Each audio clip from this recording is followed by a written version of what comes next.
আজকে যে এই প্রোগ্রাম সফল হলো, আমরা তো ভেবেছিলাম একটা টাইমে যে আমরা মনে হয় আজকের প্রোগ্রাম সফল করতে পারবো না। আজকে ক্যানিং বিধানসভার বোদরা অঞ্চলে খড়গাছিতে এই প্রথম এক ঐতিহাসিক রক্তদান শিবির আয়োজন হয়েছে। এই উপস্থিত ছিলেন পীরজাদা নওশাদ সিদ্দিকী সাহেব। আমার পাশে এখন রয়েছে মালেক ভাই। তার কাছ থেকে জেনে নেব তিনি আজকের এই সম্পর্কে, রক্তদান সম্পর্কে কী বলছেন। আচ্ছা মালেক ভাই, আজকে যে রক্তদান শিবির এই প্রথম রক্তদান শিবির পূর্ব ক্যানিংয়ের মধ্যে করার মতো পরিবেশ আছে, কিন্তু শাসক দলের অপপ্রচেষ্টার কাছে আমাদের কর্মী সমর্থকদের উৎসাহকে অনেক ক্ষেত্রে দমন করে রাখতে হচ্ছে। কারণ ২৬ সালে নির্বাচনের পর থেকে আইএসএফের ওপরে যে ধরনের অত্যাচার হয়েছে, যে ধরনের লুটপাট হয়েছে, শারীরিক মানসিক আঘাত আনা হয়েছে, তাতে করে আমরা পার্টিগতভাবে আমরা চাইছি না যে আমাদের নেতৃত্বরা, আমাদের কর্মীরা, আমাদের সমর্থকরা রাজনৈতিক প্রোগ্রাম করতে গিয়ে আবার তারা কোনো বিপদের মধ্যে পড়ুক, যার কারণে আমরা পূর্ব ক্যানিংয়ে প্রোগ্রাম নেওয়ার ক্ষেত্রে কিছুটা হলেও আমরা বুঝে সুঝে আমরা নিতে বাধ্য হই। কিন্তু বর্তমান সময়ের দাবি, সাধারণ মানুষের চাহিদা কাছে আমাদের সম্মান জানাতে গিয়ে আমরা কিন্তু নওশাদ ভাইয়ের নেতৃত্বে যে রক্ত অর্পণ উৎসব গোটা শীতকালীন সময়ে হয়, গোটা পশ্চিমবঙ্গ জুড়ে এটা হয়, তার অংশ হিসেবে আজকে পূর্ব ক্যানিংয়ের মানুষ বোদরা অঞ্চলের এইখানে সংগঠিত হয়ে তারা এই অনুষ্ঠান সফল করার জন্য আপ্রাণ চেষ্টা করছেন। কিন্তু দুঃখের বিষয়, এইখানে যারা শাসক দল পরিচালনা করেন টিএমসির পক্ষ থেকে, তারা কন্টিনিউ এক সপ্তাহরও বেশি আমাদের এই প্রোগ্রাম যাতে আমরা না করতে পারি তার জন্য বিভিন্ন রকমভাবে ব্যাঘাত তৈরি করার চেষ্টা করছে, প্রতিবন্ধকতা তৈরি করার চেষ্টা করছে। ইভেন আজকে যারা এখানে রক্ত দিতে আসছে তাদেরকে রাস্তার বিভিন্ন প্রান্তে আটকে ফেরত দেওয়া হচ্ছে। তার অন্যতম উদাহরণ, এখানে যারা সোশ্যাল মিডিয়ার বন্ধুরা আসছিল তারাও সেই প্রতিবন্ধকতার মধ্যে পড়েছিলেন। সেই কারণে আজকে যে এই প্রোগ্রাম সফল হলো, আমরা তো ভেবেছিলাম একটা টাইমে যে আমরা মনে হয় আজকের প্রোগ্রাম সফল করতে পারবো না। কিন্তু নওশাদ ভাইয়ের ভালোবাসা, নওশাদ ভাইয়ের উদ্যোগ, নওশাদ ভাইয়ের কার্যকলাপ মানুষকে এমনভাবে আকৃষ্ট করছে, এবং বর্তমান সময়ে শাসক দল, রাজ্য এবং কেন্দ্র উভয় যেভাবে সাধারণ মানুষের অধিকার হরণ করার চেষ্টা করছে, সেই জায়গায় দাঁড়িয়ে সাধারণ মানুষের হকের জন্য নওশাদ ভাই যেভাবে বুক চিতিয়ে নির্ভয়ে লড়াই করছে, তাকে সম্মান জানাতে সাধারণ মানুষ বাধ্য হচ্ছে আজকে। সেই কারণে এত প্রতিবন্ধকতার মধ্যে আজকের প্রোগ্রাম কিন্তু সফল। এখন পর্যন্ত প্রায় ৬০০ কোটায় ডোনার, এটা আমরা ভাবতেও পারিনি। এবং যেভাবে আজকে ভাইজানের উপস্থিতিতে আজকে জনসভা হলো, তাতে করে আমরা কিন্তু আশা করিনি যে এত মানুষ এই প্রোগ্রামে আসবে এবং এই রক্তদান শিবির সফল করার জন্য নিজের শরীরের রক্ত দেবে এত মানুষ।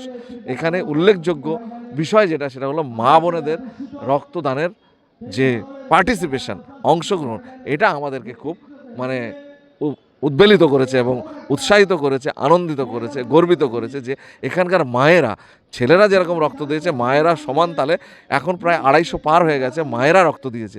এটা আমাদের কাছে একটা অভিনব ব্যাপার যে ভাইজানের যে উদ্যোগ, ভাইজানের যে কার্যকলাপ, তাকে একেবারে নিচু লেভেল পর্যন্ত সাধারণ মানুষ কিভাবে আঁকড়ে ধরে তানার পাশে থাকার চেষ্টা করছে।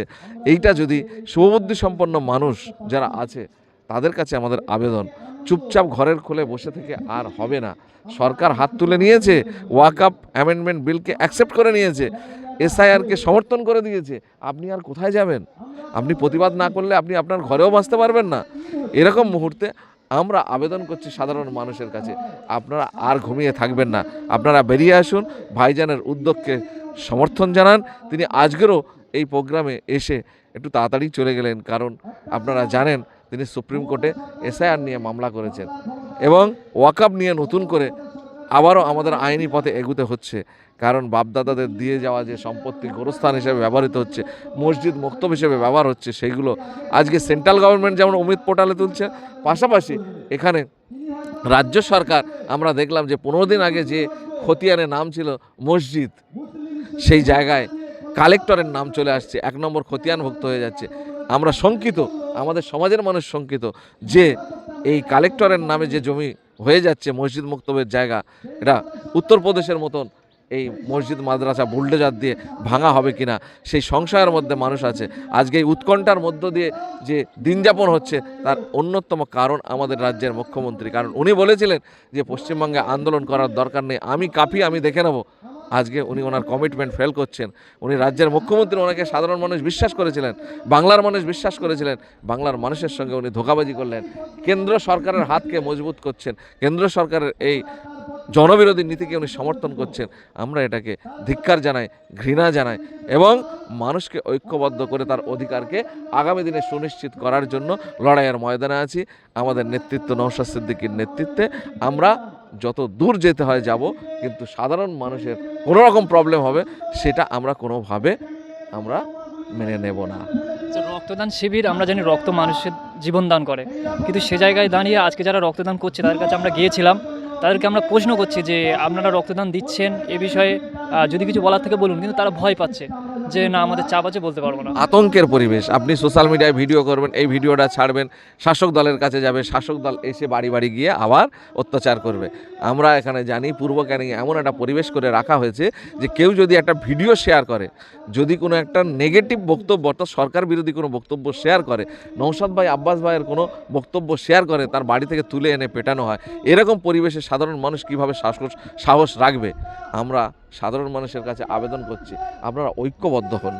আপনারা দলমত নির্বিশেষে ভোট কোথায় দেবেন আমি জানি না গো, কিন্তু আমরা আপনাদের কাছে আবেদন করব এই মুহূর্তে আপনার বাঁচার জন্য আপনি ঐক্যবদ্ধ হন। ঐক্যবদ্ধ লড়াই সংগ্রাম ছাড়া বাঁচার কোনো রাস্তা নেই। এই শাসক এবং শাসক দলের নেতা নেতৃত্বরা যেভাবে চলছে তাতে করে বাঁচতে গেলে ঐক্যবদ্ধভাবে আপনাকে জমাটবদ্ধ লড়াইয়ের মধ্যে আসতে হবে, তাছাড়া উপায় নেই।